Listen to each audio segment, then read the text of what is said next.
galera, estamos aqui mais um Papos da Vida, hoje com um convidado muito especial, uma lenda aqui da atualidade, um cara que a gente ama muito, que é uma inspiração para a nossa geração, que tem avivado aí o nosso Brasil através do Evangelho, levando o amor, com o João Paulo, céu na terra. E aí, bro, preparado ou não? Vamos pra cima. O nosso profeta aqui da casa, Vitão. Só tô no meio de grandes aqui, no meio de dois Paulo aqui. Ei! Não, quem tá no meio sou eu. Só vou aprender com esses caras. Eu não Prazer sei mais. estar com vocês aí, gente. É isso, mas eu não vou ficar batendo a carteira deles, não, vou deixar eles se apresentarem um pouquinho. Vou deixar o João aqui Cara, né? pra terceiro aqui. E Vitão, manda a bala aí, mano, só se apresenta só pra galera te conhecer. Gente, não vou falar muito porque eu quero ouvir do João, mas sou Vitor, pastor de jovens, junto com a minha esposa, pastora Fernanda. E estamos aqui, junto com essa galera incrível, com os nossos pastores, Danilo e Larissa Mesquita, aprendendo a servir ao reino e a avançar. E agora ter a honra aí de ouvir esse cara que é uma inspiração pra gente em todas as áreas, mas principalmente em evangelismo e avivamento, né? Então, vou passar a bola pro cara contar um pouco aí Queria que, já aproveitando, já deixar uma pergunta aí pra você, você vai se apresentar, mas falar um pouco aí, João, como que foi a sua primeira experiência com Deus, pra galera que talvez ainda não teve essa oportunidade de saber a conversão, porque a gente ficou sabendo do João Paulo quando ele já estava arrastando uma cidade para Jesus já, né? Então já estava chegando aqui já as multidões e a gente conheceu o João Paulo. Mas é isso, prazerzão. Amém. Prazer, meu nome é João Paulo, tenho 23 anos, me casei tem 11 meses com a Clara. Ela está aqui próxima a esse local geográfico onde está sendo gravado esse vídeo. E eu sou lá de Brasília e eu me converti tem 7 anos que eu tive o meu encontro com o Senhor. Na verdade tem 6 anos. Vão fazer 7 anos. Eu fui encontrado por Jesus no meu quarto no dia 17 de dezembro de 2015, à tarde. Era uma tarde muito chuvosa que terminou bem ensolarada, me lembro, como se fosse hoje, o Espírito Santo me encontrando no meu quarto. Eu já estava há 4 anos afastado de Jesus, 4 anos longe do Senhor, e enfim, vivi de forma muito intensa no mundo. Você que me acompanha lá nas redes sociais, talvez você já tenha visto algumas fotos e vídeos daquilo que eu vivi longe do Senhor. E é isso, Deus me encontrou. Não pedi por isso, em nenhum momento, não busquei por isso. Não, na verdade, eu nem queria ter tido esse encontro com Jesus. Pelo menos até o momento do encontro, eu não queria ter tido esse encontro com Jesus. Mas aprove a Deus me encontrar. Então, esse encontro só existiu por conta da soberania de Deus. Uau. Eu não pedi, eu não queria ter me convertido até o meu encontro com Jesus. Eu queria ter vivido uma vida afastada do Senhor até o meu encontro. Então foi um negócio, pelo que você falou, pelos cálculos aqui, foi lá por perto de 16, 17 anos de idade você tinha, uma adolescente. 17 anos de idade. 17, um adolescente. E então, pelo que você fosse, já tinha um conhecimento, já tinha um acesso ao evangelho. Isso, já eu tinha cresci na igreja. Já sabia, conhecia, só não tinha uma prática. Então, eu não tinha tido a experiência. Da minha conversão. Eu cresci na igreja. Eu era de uma igreja muito conhecida no Brasil. Ela é muito conhecida até hoje, que é a Igreja Apostólica Renascer em Cristo. Muito conhecida por conta também da Marcha para Jesus, né? Certo. Porque a Renascer comanda aí a marcha já tem um tempo. E eu cresci na Renascer em Cristo, lá de Brasília. Certo. Lembro do Bispo Douglas, um grande homem de Deus. Mas com 14 anos de idade eu me afastei e voltei com os meus 17 para os 18. Então foi dos 13 para os 14 anos que eu me afastei e dos 17 para os 18 que eu retornei para os caminhos de Jesus. Que coisa incrível, cara. Demais, mano. Ô, João, a gente conhece o seu trabalho, a gente acompanha nas redes sociais.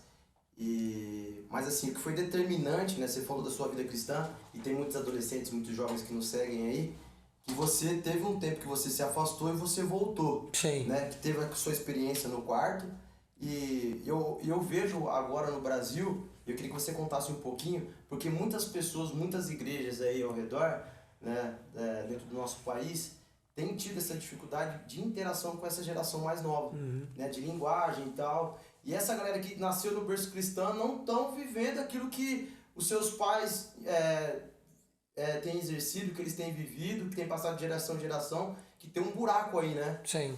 E aí você teve esse encontro e o mais da hora de tudo, né? Que você tava lá, ninguém colocou as mãos sobre você, ninguém orou sobre você, e você teve uma revelação ali. E assim, olhando hoje, através daquilo que o digital tá mostrando, muitas pessoas estão vivendo isso, esse tipo de encontro com Deus, né? No secreto. Sim. E tem tomado uma proporção muito grande. Conta um pouquinho pra gente, o que você acha que você tem visto aí? Sim. Deus está fazendo algo lindo, poderoso no Brasil.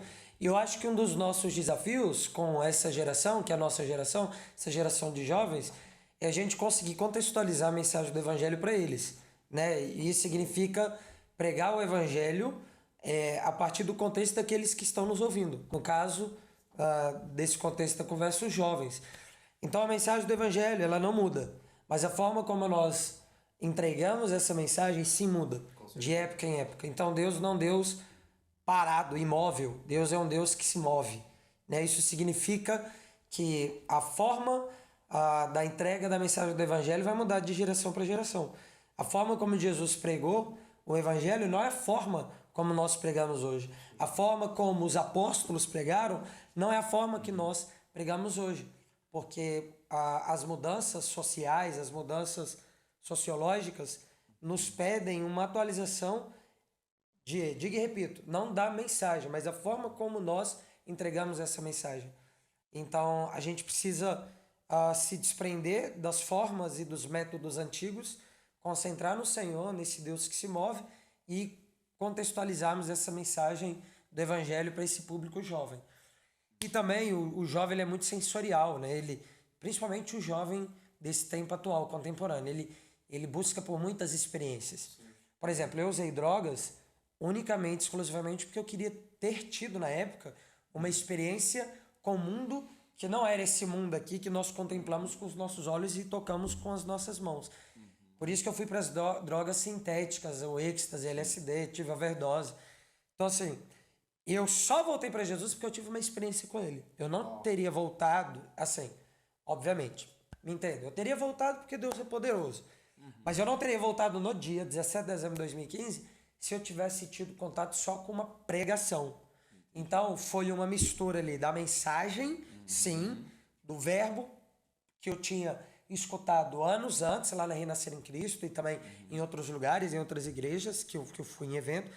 Juntou esse verbo que eu tinha escutado anos antes com a experiência que eu tive, experiência mística que eu tive no dia do meu retorno, juntando essas duas coisas, resultaram na minha conversão. Então, o que nós temos que pensar? Nós que lidamos com jovens, nós temos que construir, entre aspas, um lugar onde Deus se sinta à vontade para se mover. Porque se Deus se sentir à vontade para se mover em nossas reuniões, em nossos encontros, células, grupos pequenos, em nossos movimentos, já era. Porque onde Deus se move, transformações acontecem. Então, eu acho que é isso.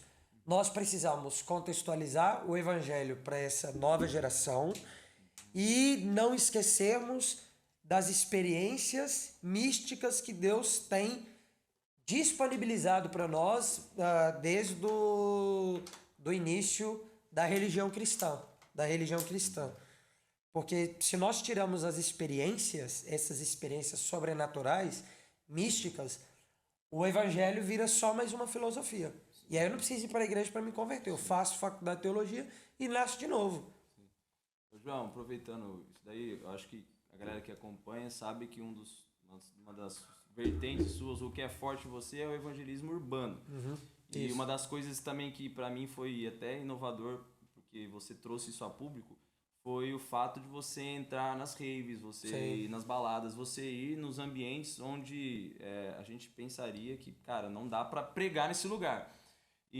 Mas o que eu vejo que está acontecendo? Eu acho que você vai entender isso, porque pela sua idade, eu acho que você também entra nesse contexto. Essa geração, a nossa geração, né, que hoje está com 23 anos, 24, 25, Eu acho que a gente vem de um contexto familiar de pais que viveram uma religiosidade, né? Pais que ou sofreram ou que impuseram isso aos seus filhos, do tipo, cara, tem que ir na igreja porque tem que ir na igreja, né? Porque a Bíblia diz que isso é pecado, tal, uma regrinha de preto no branco.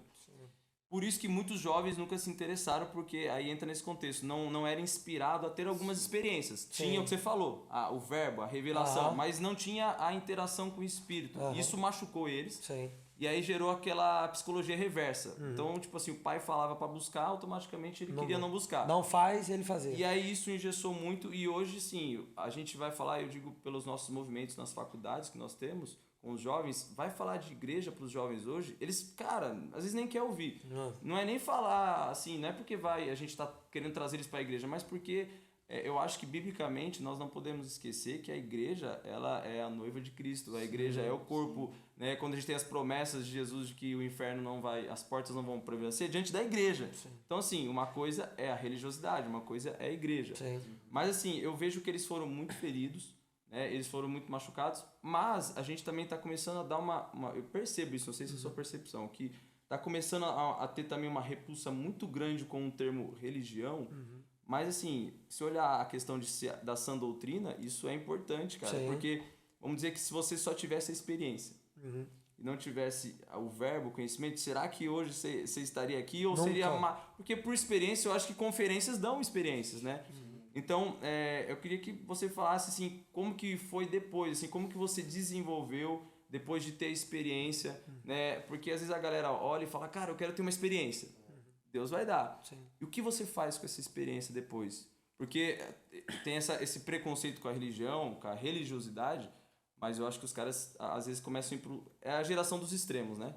Ou eu odeio a igreja, ou eu tô preso a só a doutrina e não vivo o relacionamento. Sim. Então, como que achar esse meio termo, esse equilíbrio, né? Por conta dessa sua própria história de vida. Porque você vai nesses ambientes que com certeza você encontra muito cara que fala assim, sou filho de pastor. Sim. Ou vários. Ou tipo assim, cara, do que você tá falando aí, eu tenho PhD. Tipo assim, e por que tá ali então? Né? Então, falasse um pouco dessa questão aí, com base na sua vida, como saber equilibrar. Sim. Né? O meio termo entre a religiosidade, né, e de fato também não perder a sã doutrina para ter o alimento. Sim.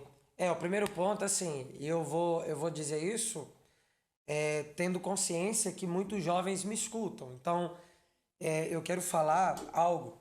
Eu vivo uma religião. Eu, João Paulo, eu vivo uma religião. Então, se você me acompanha pensando que você não vai viver uma religião e você deseja aí talvez me imitar algumas coisas, se você me imitar algumas coisas, você vai ter uma religião. Porque Tiago diz em seu livro, inspirado no Espírito Santo em Deus, que existe uma verdadeira religião. Essa verdadeira religião, para Tiago, portanto para Deus, é cuidar dos órfãos e das viúvas. Então, não é um problema você ter uma religião. O problema é você ser religioso no sentido negativo da palavra. Né? Você ser um fariseu no sentido mais original ali da palavra, um saduceu. Agora, ser um religioso como Jesus, como Paulo, como Pedro, é totalmente positivo. E não só positivo, mas é isso que a gente deve fazer. Então, assim, nós precisamos entender que há uma diferença entre aquilo que é absoluto nas Escrituras, de tradição e usos e costumes que a igreja determinou com o passar do tempo, com boas motivações. Então, por exemplo, não fazer tatuagem. Quando nós vamos nas Escrituras, nós não encontramos tal proibição em relação à tatuagem do jeito que fazem. Então, nós identificamos que isso é uma tradição criada pelos homens, uma lei criada pelos homens, pelos líderes, talvez com certa boa motivação. Então, eu não posso ignorar toda ordenança, toda lei, colocando tudo como uso e costume, como tradição. Porque existem coisas que não são inventadas pelos homens, pelos líderes, são preceitos, são ordenanças bíblicas e devem ser seguidas. Então, junto com isso, eu já digo, nem só de experiência mística viverá um homem cristão. Então você precisa pegar essa experiência que você teve com Deus, que nós temos com Deus. Deus nos encontra em nossos quartos, em nossas conferências, retiros, acampamentos, cultos. Nós precisamos pegar essas experiências e não enxergá-las como um fim em si mesmo, mas como um meio para nos levar ao fundamento da fé, que são as Escrituras. Então, eu vou no culto, entro no meu quarto, Deus me encontra e eu vou às Escrituras. Entende? Então, a gente não pode separar essas duas coisas, senão a gente vai ter uma fé burra, uma fé infantil. John Stott, ele tem um livro muito bom, e nesse livro, o tema do livro é o resumo do que ele escreve, que ele diz que crer é também pensar. E ele diz que a igreja ocidental ela tem um desafio de não separar a crença da racionalidade bíblica, né? Então, nós precisamos catalisar todas essas experiências que nós temos com Deus nas Escrituras. Então, por exemplo, eu nunca fui um bom leitor. Eu li em 2019 não. Eu li em 2016 3 livros. Em 2017 eu li 5. Em 2018 eu li 8 livros. Em 2019 eu li 9. Em 2020, na pandemia, eu li 29. Em 2021 eu fui para 32 e esse ano eu quero ler 35. O que eu identifiquei? Eu vou pegar todas as experiências que eu tive de 2016 com Jesus até 2019 e eu vou aos livros, eu vou às escrituras, eu vou à literatura, eu vou fundamentar a minha fé. Eu vou criar base, eu vou criar um firmamento, uma fundamentação para que a minha vida cristã não seja construída como uma casa construída na areia. Eu quero que a minha vida cristã, minha espiritualidade cristã, seja construída num lugar sólido. E isso só vai ser construído com as Escrituras. Então, a união das Escrituras com essas experiências místicas. E, ouça isso, a gente não pode separar a Bíblia do Espírito e o Espírito da Bíblia. Eu me lembro de Jesus no caminho de Emaús, quando ele está citando as Escrituras e os seus discípulos estão dizendo. Ali não teve louvor, não tinha nada, não tinha um fundo, não tinha um prédio, não tinha... Tinha a palavra sendo dita por Jesus. E os discípulos disseram, nós sentimos os nossos corações queimar enquanto você nos recitava cada palavra. A palavra ali era a palavra de Deus. Então, o que eu penso? Hoje, quando eu vou às Escrituras, eu abro a Bíblia e eu penso, eu quero que Deus me encontre aqui, porque o autor está vivo. É isso. Eu quero que o meu coração queime. E eu acho que esse é o lugar que Deus quer nos levar. Então, é isso. E só para finalizar, em relação a essa questão, né, da juventude ferida com a igreja. Você falou dos raves. Eu fui num rave em 2020 evangelizar e eu ganhei um menino para Jesus chamado Gabriel. Se eu não me engano, ele tinha 21 anos de idade. Ele deve ter 23 hoje, talvez 24.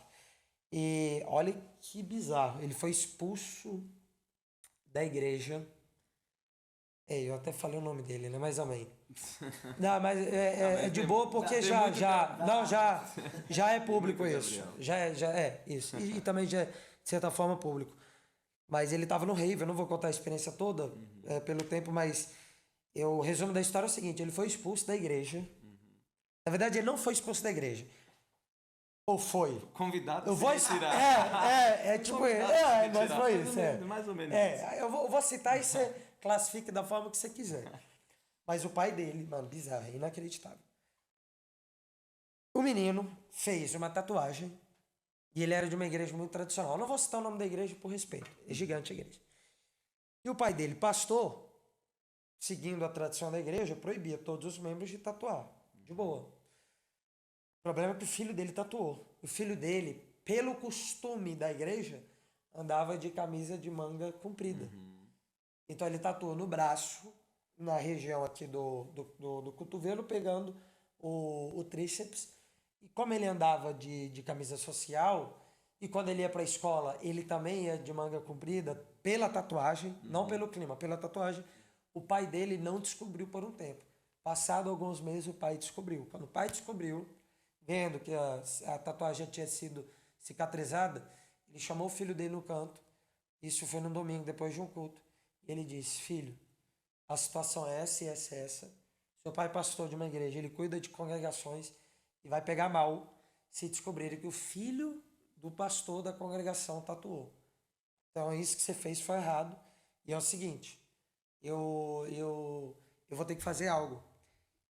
Eu vou ter que te convidar a ir para outra das nossas congregações. Então você não vai na congregação do seu pai. Se coloca no lugar do menino. O menino era novo, o menino tinha 14, 15 anos. E você vai ter que ir outra congregação.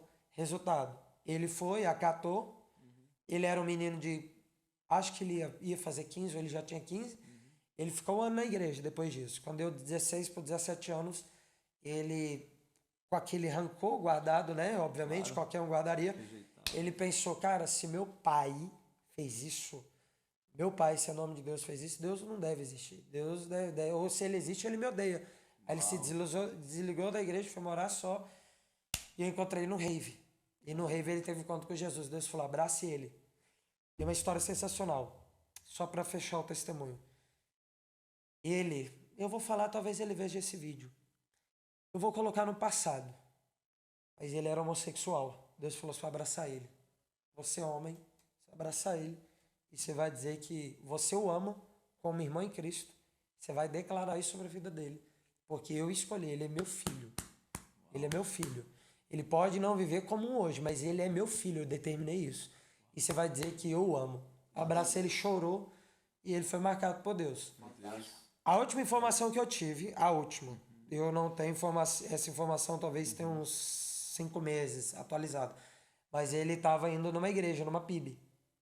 Uma primeira igreja batista lá de Brasília, uma igreja mais tradicional, mas uma igreja boa com discipulado. Glória a Deus. Demais, mano. Se você conhecer, se você estiver ouvindo, manda pro João que você fica fé dele, cara. Não Demais. Não precisa se expor aí, mas também você não precisa ter vergonha do seu passado, não, porque com isso certeza engrandece o nosso Deus e não vai determinar o seu futuro também. Com certeza. Que bênção, glória a Deus. Demais. Galera, mano, todo mundo já conhece a sua história, você está acessando aqui, e a gente sabe esse trilho que você tem caminhado aí, desde o que você já contou, a revelação que você teve no secreto.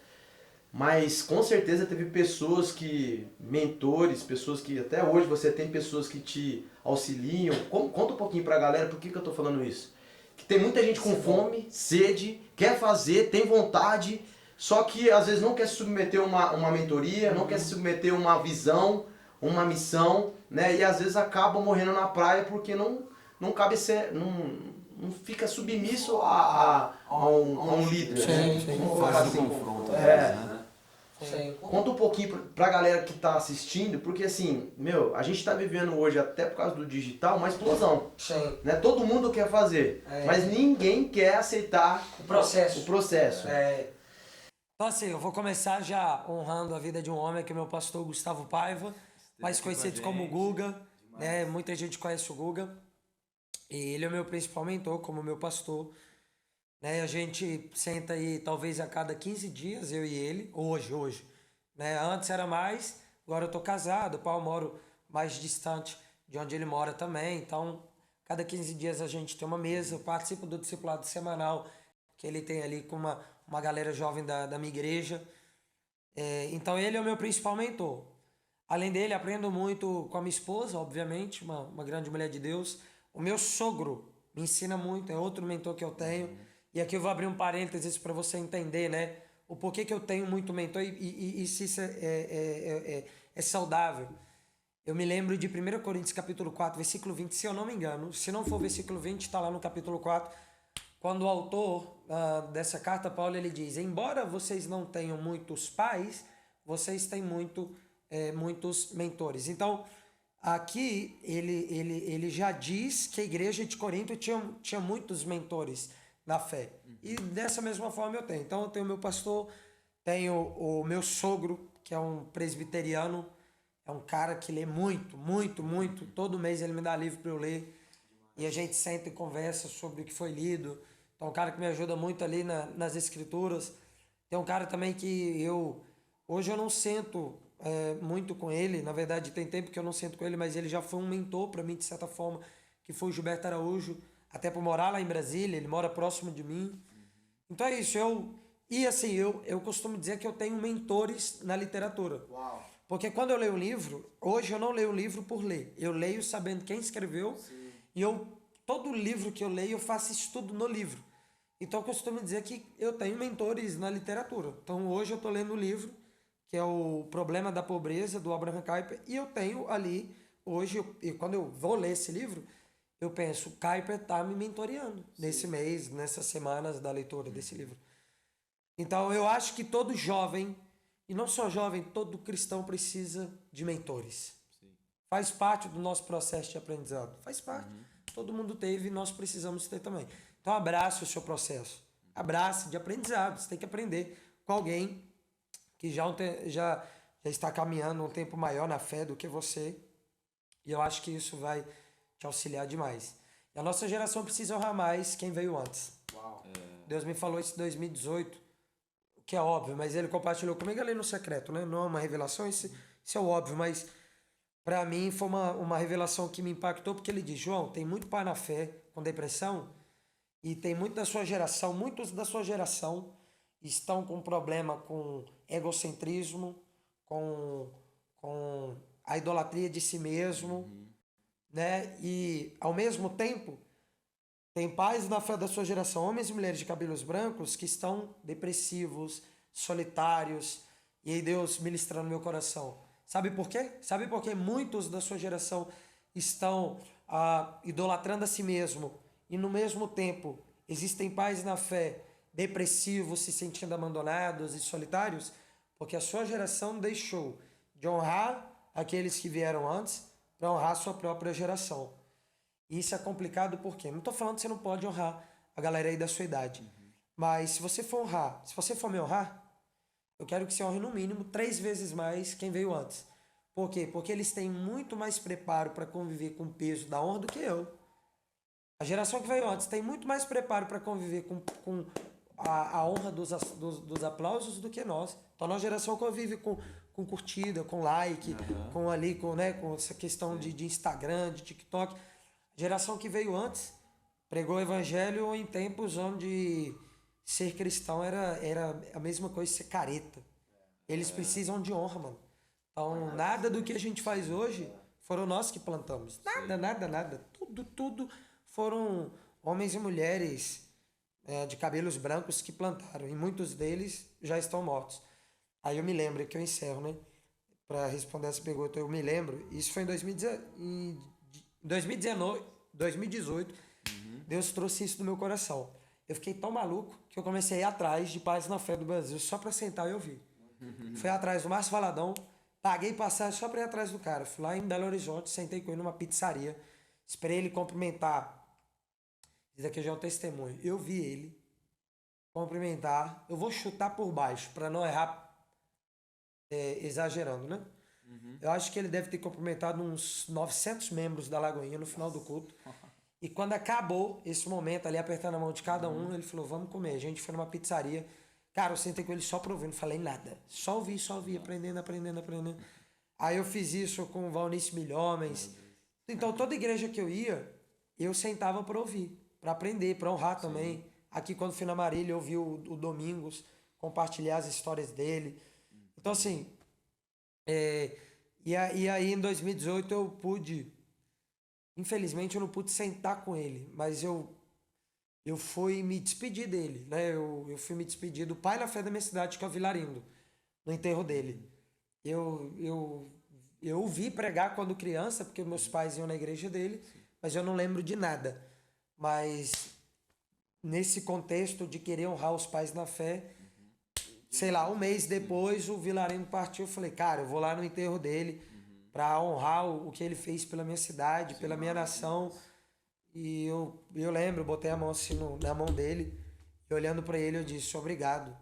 Eu queria ter dito isso para você vivo. Eu não pude, mas eu quero te honrar aqui. E eu, obviamente, ele não foi honrado, ele já foi no velório dele, mas eu honrei ali a família, né? A família de sangue e a família na fé por tudo aquilo que ele fez pela nossa nação. Isso é fantástico, né? E quem falava muito disso, que também faleceu, você deve conhecer o Gregório Mercadante, o Ministério Fogo, Paixão e Lágrimas. E ele ele fala muito do mentor dele, né? Que nada mais, nada menos que é o Leonard Ravenhill.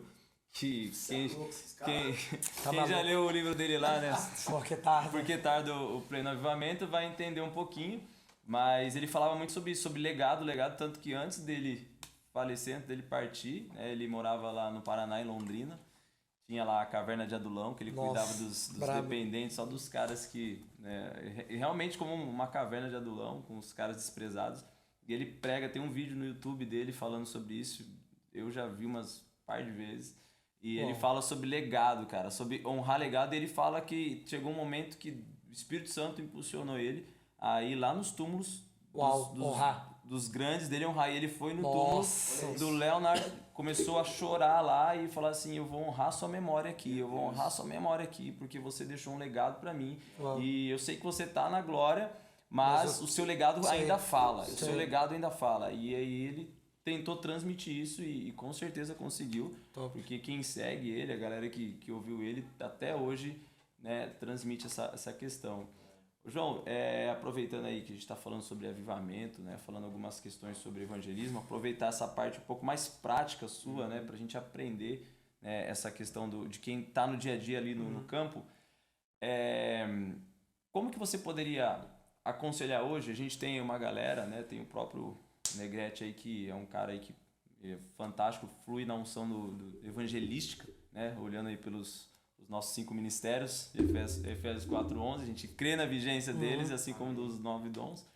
Mas como que você pode falar para a galera aí, os meninos que se identificam com esse chamado evangelístico, né? Porque pregar o evangelho é o chamado geral, a grande comissão. Todos. Mas falar de alguém que é chamado a ser um evangelista, especificamente, como que, primeiro, o cara, esse jovem, ou essa pessoa talvez mais velha, ele consegue, você fala assim, cara, esse foi o start que eu consegui identificar, algumas chaves que fazem a pessoa abrir os olhos para um chamado para essa área. Essa primeira pergunta, como que você pode... Porque eu vejo, João, que às vezes a galera tem a dificuldade de falar assim, cara, eu gosto muito de pregar o evangelho, mas eu acho que não é a título de um chamado de dispor da minha vida ao evangelismo, né? Ou às vezes ele de fato foi chamado mesmo para ter uma vida como a sua e de vários outros, e ele tá achando que não, eu só tô cumprindo a minha grande comissão. Eu queria fazer essa primeira pergunta e depois eu queria só fazer uma outra, esperar você responder, para não ficar muito extensa a pergunta, que você pudesse falar o que você, com experiência prática, ou talvez com o testemunho que você recebeu no interior, para ajudar a galera a falar assim, cara, agora eu acho que Deus está me chamando mesmo para viver dentro desse ministério, desse encargo evangelístico mesmo. Sim. Bom, eu descobri que era um evangelista na prática, e eu acho que isso vai ajudar muita gente. Eu poderia compartilhar outras coisas, mas eu acho que isso daqui vai ter um forte poder de identificação com quem está nos assistindo. Eu descobri que era um evangelista indo para a rua. Então, por que muita gente não acha que é um evangelista ali dos 5 ministérios? Muita gente, não todos, porque nem todos são, é só uma parte da igreja. Mas muitos dos evangelistas que Deus levantou não acham que são evangelistas porque não se colocam à disposição desse Deus missionário, desse Deus evangelista nas ruas. Então, muitas das coisas que nós sabemos que amamos, temos amor, nós descobrimos na prática, não foi na teoria. Por exemplo, eu amo treinar na academia. Eu descobri esse amor treinando. Eu não descobri indo para uma sala, numa sala onde um cara abriu um livro, e alguns aqui vão entender, e ele dizia, você precisa amar a academia. Não foi dessa forma. Eu aprendi indo para a academia. Então é difícil o cara amar a rua só ouvindo um cara ensinando. Você tem que amar a rua, você tem que evangelizar, você tem que falar do Senhor. Ele vai amar mesmo, de fato, muito provavelmente, quando ele for para a rua. Né? Então, eu descobri indo. Então, eu me converti dia 17 de dezembro de 2015. Dia 22 eu estava na rua. 5 dias depois eu fui evangelizar no metrô, entrei no metrô lá, comecei a gritar o meu testemunho. Tinha um cara que eu acompanhava, na verdade eu não acompanhava, mas eu vi uns 3 vídeos dele no Facebook na época. Eu usava muito o Facebook, eu não usava muito o Instagram. Ele não é conhecido, é meu xará, chama João Paulo. Ele postava vários vídeos pregando em ônibus, em van, sei lá, em van e ônibus. E eu vi esses 3 vídeos, eu falei, mano, eu vou fazer isso. E aí eu fui pro metrô. Fui pra estação de metrô, tava com aquele fogo, querendo ganhar pessoas para Jesus. 5 dias de convertido, entrei lá, comecei a gritar o meu testemunho, um cara aceitou Jesus. O nome dele é Pedro, nunca vou esquecer. Pedro Farias, nunca vou esquecer. Profético, hein? Eu edificarei minha igreja. Já. E doidão, igual o Pedro da Bíblia. Porque esse Pedro era doidão, mano. E aí, mano, eu não parei mais. Porque se na primeira vez, te coloca no meu lugar, na primeira vez que eu fui pra rua, eu vi isso acontecer, o cara entregar a vida dele pra Jesus, mano, eu não parei. Então eu lembro que em janeiro eu fui frenético nas ruas, fevereiro. Então eu descobri com o passar do tempo, na prática, que eu era um evangelista. Então talvez tem muita gente aí me assistindo agora, nos assistindo aqui, e diz, eu não sou evangelista. E eu te pergunto, como é que você sabe? Como é que você sabe? Você até hoje talvez não foi pra rua. Você foi pra rua num sábado aí de manhã, com a sua igreja. Não é o suficiente, mano. Eu fiquei meses e meses pra então chegar a essa conclusão. Sou evangelista. Entendeu? Então... E uma coisa, cara, o ID é para todo mundo. O cumprimento do ID é para todo mundo. Agora fechando essa aba aqui do Ministério do Evangelista. Todos nós fomos chamados para pregarmos o evangelho nas ruas. E eu vou falar algo que eu compartilhei a semana passada com alguns amigos, que é o seguinte. Quando você tiver 40 anos, 50 anos, 60 anos, 90 anos de idade, você vai poder ler a Bíblia, escrever, ir para o culto. Dependendo da idade, você vai ainda para os eventos, acampamento, retiro. Se não for acometido por alguma doença, você vai estar até em viagem. Tem uma viagem por ali, você vai ali, tá junto. Tem uma coisa que você não vai fazer com o passar do tempo. Você não vai, e aqui eu vou jogar pro lado do evangelismo. Você não entra mais numa balada para pregar o evangelho, esquece, acabou. Você pode ter o fogo, mas você não tem como mais fazer isso. Não tem o que fazer. Passou, transicionou a vida. Você não, dependendo, você não pode mais ir na porta de uma escola, dependendo da idade, você pregar o evangelho, você vai estar muito distante. Na faculdade você não evangeliza mais, talvez, levando em consideração a idade. Então, agora, vou falar aqui um negócio da internet. Gravar vídeo para o Instagram, você pode gravar até com 100 anos. Mas você não vai poder viver o evangelho nas ruas com a mesma energia, porque a energia vai ter menos. Vai ter uma energia menor. Então, o que eu vejo que a nossa geração está fazendo hoje? Boa parte está gastando tempo com aquilo que pode ser feito quando você tiver 99 anos. Uau. E a gente não está gastando a nossa vida com aquilo que a gente não vai poder fazer lá na frente. Por exemplo, amanhã é meu aniversário. Amanhã eu vou pra balada, depois do meu aniversário eu tô lá. E eu digo, mano, João, mas não vai acontecer nada. Você ir já é algo. Uau. Imagina se contar pro seu filho, fui pra balada. Aconteceu nada, mas eu fui. Tava lá, fiquei lá 2 horas. Não aconteceu nada. Bordei lá uns 3 lá, mas não aconteceu nada. Mas eu fui.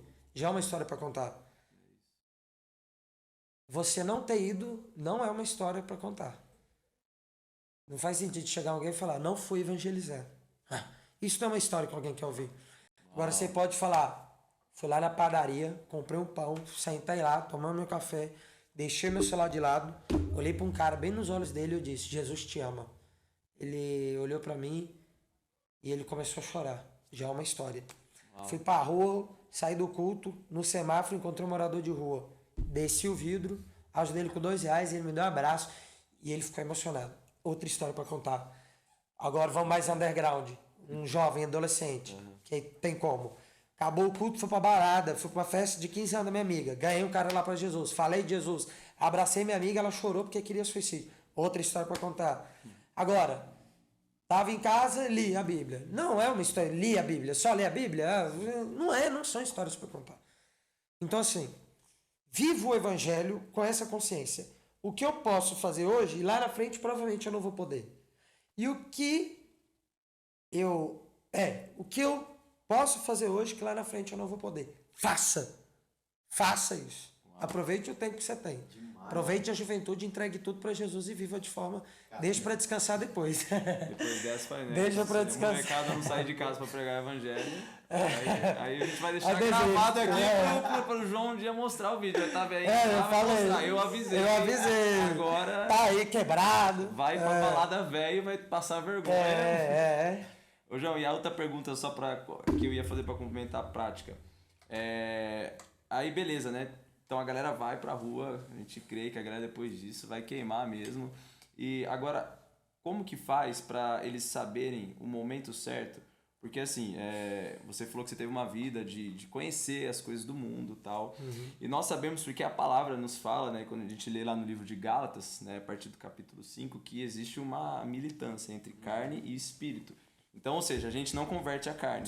A gente faz ela se submeter ao espírito. Na luta. Então, assim, se o cara a vida inteira foi, por exemplo, um cara que se envolveu com pornografia, eu creio plenamente pela palavra que ele é liberto. Conhecereis a verdade e a verdade vos libertará. Mas acontece que a carne teve muito acesso a esse conteúdo. Então, ele não pode ser alguém que não vai vigiar e ser prudente. Então, qual que é o momento que o jovem pode dizer assim, um jovem desse tipo, ou até um que não teve contato, mas vamos pegar esses que foi vida louca, que experimentou, sabe que é bom, porque mata, mas na hora a carne vai te dar um prazer, um prazer pecaminoso. Mas como é que ele pode falar assim, cara, eu já estou apto a ir para uma balada como você e não me perder na questão do foco, não ali ficar mais sendo atordoado por tentações do que realmente está sendo um sal ali. Então, vamos dizer assim, em que momento eu posso entender que de fato é hora de ser um sal ali, ou em qual momento que eu posso ter o risco de perder o meu sabor e plá. É legal, boa. Eu vou citar, pode não ser a melhor resposta, mas eu vou falar o que me vem na mente aqui agora. Sim, que bom. Gálatas, revelação do Espírito. Em Gálatas, do capítulo 3, Paulo ele diz que a lei nos serviu como tutor, aio, e há uma palavra eu tô fresco nesse assunto porque a gente está fazendo o estudo de Gálatas. Mas o aio era uma espécie de escravo que cuidava das crianças mais difíceis de obedecer os pais na época ali do mundo antigo oriental. Então esse era um aio. Então a lei nos serviu como aio até Cristo, até a nossa maturidade. É isso que Paulo fala ali. Então, eu diria que você não está pronto até o tutor da sua vida, da sua caminhada cristã, for Cristo. E eu vou traduzir. Se você hoje não faz o que faz porque você não pode, não vá. Agora, se você não faz o que faz porque você não precisa mais, vá, você está pronto.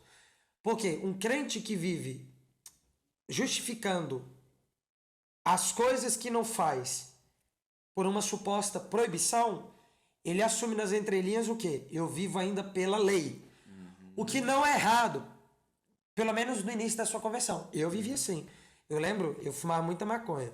Esse daqui é engraçado, porque eu fiquei 3 anos. Ninguém perguntou, por que você não fuma maconha? Eu falei, não pode, não posso não. Pecado, não posso. E aí no 3º ano eu entendi, eu amadureci, e eu entendi o quê? Não é que eu não posso, eu não preciso. Eu não preciso mais. Porque aquilo que eu buscava na maconha, agora eu tenho em Cristo, de graça. É isso. Não vou pagar mais por aquilo que eu tenho de graça. Fantástico. E aquilo que eu tenho de graça não me destrui. O que eu compro me destrói a minha saúde e destrói os meus relacionamentos. Então a lei parou de me guiar. Agora quem me passou a me guiar é o Espírito do Evangelho. Então quem é guiado pelo Espírito do Evangelho, por que você não vai pra balada? Porque você não pode? Não, porque eu não preciso. Por que você não fuma maconha? Não preciso. Por que você não faz? Não preciso mais, não preciso. Uau. O crente maduro, que é esse crente do não preciso, ele pode ir pra balada pregar, ele pode ir até no prostíbulo, ele pode ir em qualquer lugar, ele tá pronto. Obviamente, ali, devocional em dia, pá. Sim. O crente que ainda é imaturo, e é normal, todo crente no início é imaturo, nasceu na fé, é bebê. Uau. Aí precisa do pai ali, abre a mão, é a palmada. Não pode. Aí você cresce, não precisa mais do aio. Não pode. Agora não preciso. Enquanto você tá nessa do não pode, quer uma dica? Fique na igreja. Só. Marca um 10, vai na célula, culto. Amadureceu? Vá pro mundo. Vá ganhar todo mundo para Jesus, vai viver o evangelho. Uau. E tem um detalhe, ô pastor Vitor.